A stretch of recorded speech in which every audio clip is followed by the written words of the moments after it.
The cooperative credit societies act 1904 ഇതാണ് നമ്മളിന്ന് പഠിക്കുന്നത്.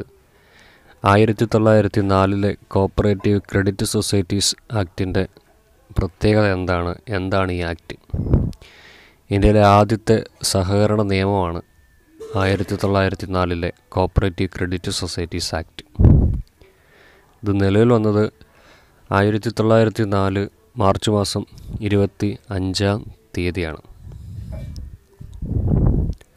Sir Edward Law committee recommend the formation of act.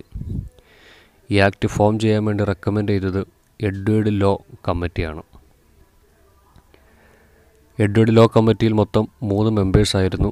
Edward Law കമ്മീഷനകത്ത് 3 മെമ്പേഴ്സായിരുന്നു. Sir Edward ലോയും ഡൂപ്പർ നിക്സും ഫെഡറിക് നിക്കോൾസും എന്ന് പറഞ്ഞ 3 വ്യക്തിത്വങ്ങളായിരുന്നു ഈ കമ്മീഷൻ്റെ പിറകിലുണ്ടായിരുന്നത്. 1904 ഈ ആക്ട് വന്ന സമയത്ത് അന്നത്തെ വൈസ്രോയി ലോർഡ് കഴ്സൺ ആയിരുന്നു. 1904 ആക്ട് പ്രകാരം ഓഡിറ്റ് എന്ന് പറയുന്നത് രജിസ്ട്രാറിൻ്റെ സ്റ്റാറ്റ്യൂട്ടറി ഡ്യൂട്ടി ആയിരുന്നു. Audit was a statutory duty of registrar as per this act. ഈ act British friendly societies act 1896 base ചെയ്ത് നിലവിൽ വന്ന ആക്ടാണ്. The 1904 act was based on British friendly societies act 1896. ഇന്ത്യയിലെ അഗ്രികൾച്ചർ ക്രെഡിറ്റ് സൊസൈറ്റികളെല്ലാം ജർമ്മനിയിലെ റെയ്ഫീസൺ ടൈപ്പ് സൊസൈറ്റികളായിരുന്നു. ഈ 1904 act പ്രകാരം ഇന്ത്യയിലെ ക്രെഡിറ്റ് സൊസൈറ്റികൾ മാത്രമേ ഫോം ചെയ്യാനായിട്ട് പാടുകയുള്ളായിരുന്നു. ഇതൊക്കെയാണ് ഈ ആക്ടിൻ്റെ പ്രധാനപ്പെട്ട കാര്യങ്ങൾ. ഇതെപ്പോഴും പരീക്ഷയ്ക്ക് ചോദിക്കുന്നതാണ്.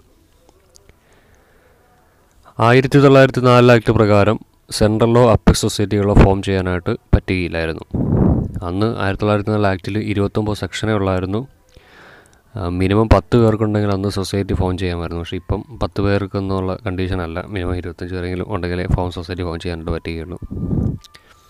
പിന്നെ as per this act A member cannot hold share more than 1000 രൂപ കൂടുതൽ ഷെയർ ഹോൾഡ് ചെയ്യാനുള്ള കണ്ടീഷൻ 1904 ആക്ട് അനുസരിച്ച് ഇല്ലായിരുന്നു. 1904 കോപ്പറേറ്റീവ് ക്രെഡിറ്റ് സൊസൈറ്റീസ് വളരെ ഇമ്പോർട്ടൻ്റ് ആയിട്ടുള്ള ആക്ടാണ്.